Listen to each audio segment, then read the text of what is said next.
शौहर के घर में दाखिल होते ही बीवी का गुस्सा शौहर पर फूट पड़ा और अपने शौहर को पूछने लगी कि सारा दिन कहाँ रहे। अपने ने ऑफिस में पता किया मगर आप वहाँ गए ही नहीं, ऐसा क्या काम गया कि आज आप ऑफिस नहीं गए। वो में शौहर की हकलाहट पर बीवी फिर इस पर बरसी के बोलते क्यों नहीं, कहाँ चले गए थे और ये गंदी किसी और कपड़ों की पोटली किसकी उठा लाए हैं।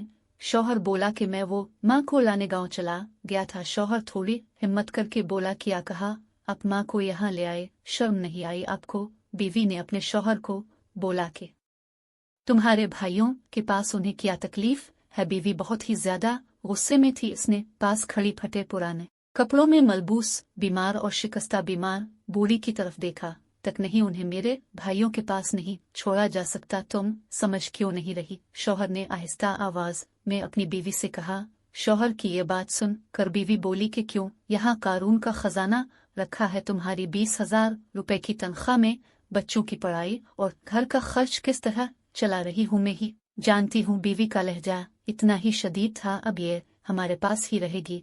शौहर ने सख्ती से पैरवी की, मैं कहती हूँ उन्हें इसी वक्त वापस छोड़ कर आए वरना मैं इस घर में एक लम्हा भी नहीं रहूंगी और इन महारानी साहिबा को भी यहाँ आते जरा सी भी शर्म नहीं आई। ये कहते हुए बीवी ने जब बूढ़ी औरत की तरफ देखा तो पांव तले से जमीन ही सरक गई। उछलते हुए बीवी बोली, उम्मी अब हाँ बेटी, तुम्हारे भाई और भाभी ने मुझे घर से निकाल दिया, दामाद जी को फोन किया तो ये मुझे यहाँ ले आए। बुढ़िया ने कहा तो बीवी ने इसी वक्त चहकती नजरों से शौहर की तरफ देखा और बोली, डार्लिंग अब भी ना बड़े वो हैं, अपने पहले क्यों नहीं बताया कि मेरी उम्मी को लाने गए थे। आई लुयू, काश हमें ये बात समझ आ सके कि माँ तो माँ होती है, क्या मेरी और क्या तेरी, मगर इस मतलबी दुनिया का क्या करे। ये दुनिया दूसरों के दर्द क्या जाने, ये जालिम दुनिया। सच कहा है किसी ने, जिस तन लागे सो तन जाने।